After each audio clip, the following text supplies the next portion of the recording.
very warm welcome to Sports Today. In the ultimate table tennis league that is going on, we are continuing our coverage by interviewing some of the top stars. And boy, oh boy, do I have one of the top stars, not just in the ultimate table tennis league, but also in the world of table tennis. I'm joined by Quadri Aruna from Nigeria and one of the top players in the world.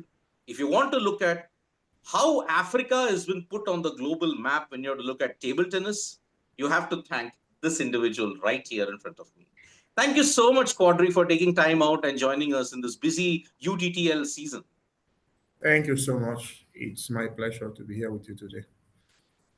Quadri, when you look at it, table tennis, and in particular, when we look at certain countries only that dominate, what prompted you to take up table tennis and ensure that, yes, I want to put Nigeria or I want to put Africa on the world table tennis map? What inspired you to take up table tennis?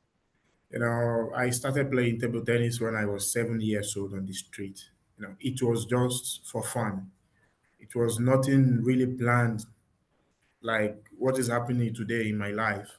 So we were just playing for fun on the street, and someone who has a table tennis hall saw me on the street, and he took me to the hall. I initially was doing athletics, mostly 100 meters race and for my 100 meters relay race. But, I was never out of my city to do intercity tournament. But for the first time in table tennis, while I trained for like 3 years, I went to another city called Lagos to do cadet tournament. And I won that tournament. Immediately I won that tournament, I realized I have a better potential in table tennis than any other sport. And that was why I just decided to play only table tennis. Quadri, the first memory that I can recollect of you was when you defeated Sharat Kamal in the UTTL. I mean, like, wow, look at the style in which Quadri is playing with. And that's when I realized, okay, the way how you beat Sharat Kamal, it was quite convincing.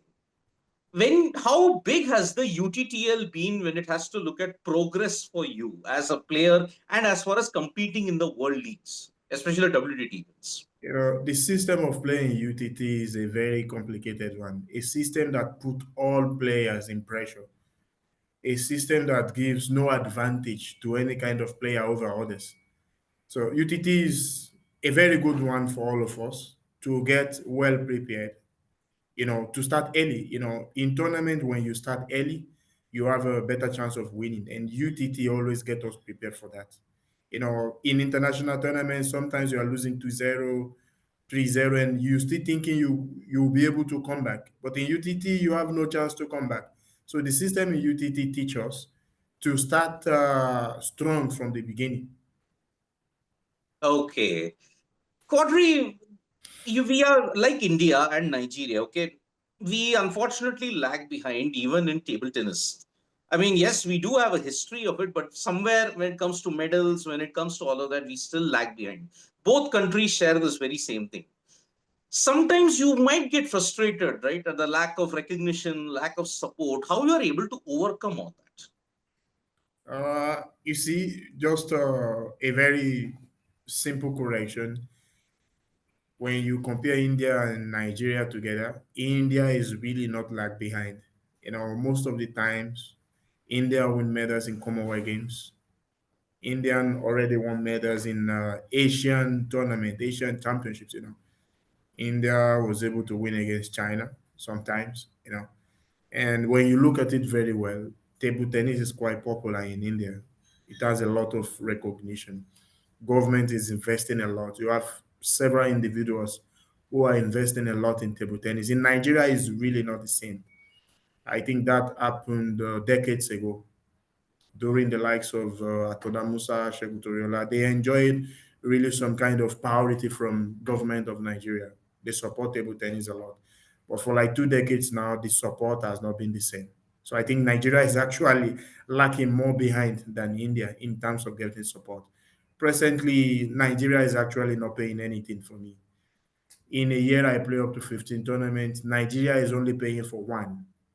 Something like we play African Cup or African Championships. And sometimes we pay for a flight ticket, we don't even get refund. So let's say Nigeria is paying for like two tournaments out of 15. The rest of the tournament are being paid from my salary, from the club, from sponsors.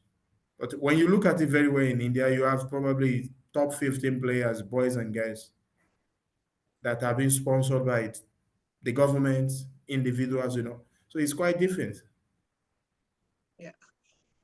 Quadri, when you have to look at 2025, I mean, your performances in WTT Doha were absolutely amazing. And when you look at it, what are the challenges now for Quadri, not just in 2025, but in the build up to the 2028 Los Angeles Olympics also? I mean, there are 3 years for it, but the preparation actually begins now. So, what is the future course of action for Quadri, the player? I think I said it earlier. I said I play minimum of 15 tournaments in a year. Nigeria is only playing for two. The biggest challenge I have is financial support. Table tennis is not one of the supported sports in Nigeria. And I Yeah. think it has to do with something like corruption. Probably government is giving money to the sport ministry. The money is not coming to the federation. Sometimes the money is coming to the federation, but it's very, very less, not even enough to pay for hospitality in any kind of tournament. So I think for me, if I'm able to get financial support, I think I should be able to do even much more better. Most of the tournament I've been playing without coach, and that is one of the reasons, you know, I don't get any kind of support from Nigeria, and that is why I've been playing alone. Self-sponsored. And if I'm able to get rid of this problem, probably I should be able to do even much more better. I mean, without all these things, Quadri, you still continue to inspire. You still continue to do so well in many tournaments. Without all these things, imagine if you get the support, you already have pushed so many players to the limit. I mean, Tomogatsu Harimoto, you managed to beat him also. You managed to even stretch Malong to the limit also once. So imagine if all these things come to you, how brilliant it will be for Quadri. So, what is the message that you want to give through this video to all your fans, to all your supporters? What do you want? What is the message you want to give? Final question. Like you said, I am actually self motivated. But of course, I see a lot of lovers, a lot of fans all over the world. Once I see them supporting me, I always forget any kind of problem I have from Nigeria, probably no financial support. I have never been playing, thinking I'm playing alone. Once I see the fans in the stadium cheering for me, I always cheer up and just keep fighting. I would like to say thanks to them. And I want to beg them to keep supporting me. They are one of the reasons I keep going and going to now.